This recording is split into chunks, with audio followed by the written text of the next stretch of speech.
Hey, welcome to Viking Preparedness. I'm Pastor Joe Fox. You know, a big part of being self-sufficient is having the knowledge and the ability to do for yourself, right?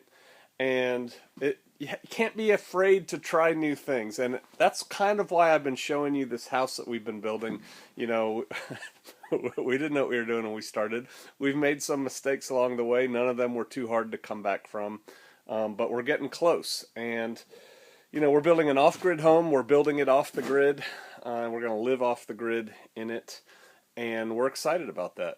It's a little bit more challenging to live this way now, but if you compare what it's going to be like if the balloon goes up, Teotihuacan, an EMP, a coronal mass ejection, you know, whatever, man, we're going to be so much better off here, growing our own food, pumping our own water, you know, chopping wood for heat and such like.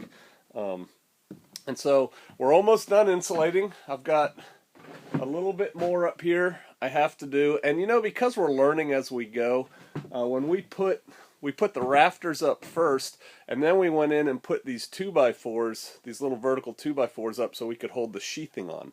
Well, on this side, for some stupid reason that, you know, I don't know, we put them on flat. Well, you can't put them on flat. You have to put them on this way so that the insulation can tack between it. You know, everything is made to go on 16 or 24-inch centers, and so we should have just continued the same pattern, if you will, all the way up. But we didn't, and so I'm having to go back and do a little bit of extra work.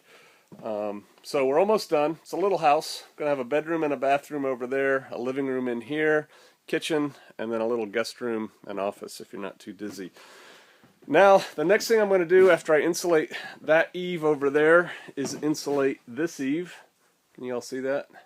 Got to insulate that. We're putting in a little octagonal window up there, and I'll try not to do this too fast. And up there, my wife wants to be able to see the sky from inside the house. And then what we're going to do is clean up, because I've let my work site just get away from me a little bit. I've been pushing. I work till I'm exhausted. I just kind of get the tools out of the weather, and that's it.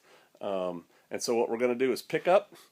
Then I'm going to sweep up, because we've been cutting wood in here when it's cold and wet and nasty outside. Then we're going to shop vac. I borrowed a shop vac. We're going to plug it into our generator so we get all the little bit of stuff out. And then I think my wife and I are probably going to, praise Yah, move a bed in here so that I'm not living in that little trailer anymore, and I have this wonderful heat to get us going. I'm going to build a little temporary kitchen in here in the kitchen. A little sink, a little countertop. We've got a camp stove that we're going to put in until we get our wood cook stove and our propane stove. But just kind of get set up in here, and then I'm going to move all my tools out of here, and it'll start looking nicer. So another thing that I've learned by experience and watching other people is that a lot of people who build their own homes 10 years later are never done. And I didn't want to be that guy. And so what we're going to do is we're not going to move any of our real furniture in here. Even the bed we're moving in here is a futon that's going to end up in the office. And the first thing we're going to do is finish the bedroom and the bathroom. We have a clawfoot bathtub over there. We're going to finish those completely to include quarter round and everything. Then we're going to finish the living room and the kitchen, and then we'll be done. Then we'll move, you know, the little bit of furniture that we're going to bring in this house into this house. But we're going to force ourselves to finish it. So that's the plan. Get this thing insulated, get it cleaned up, move a bed in, then I'll finish siding it. We're going to have to do some scaffolding, which should be interesting, pump jacks or something like that. I have a friend who's going to help me with that.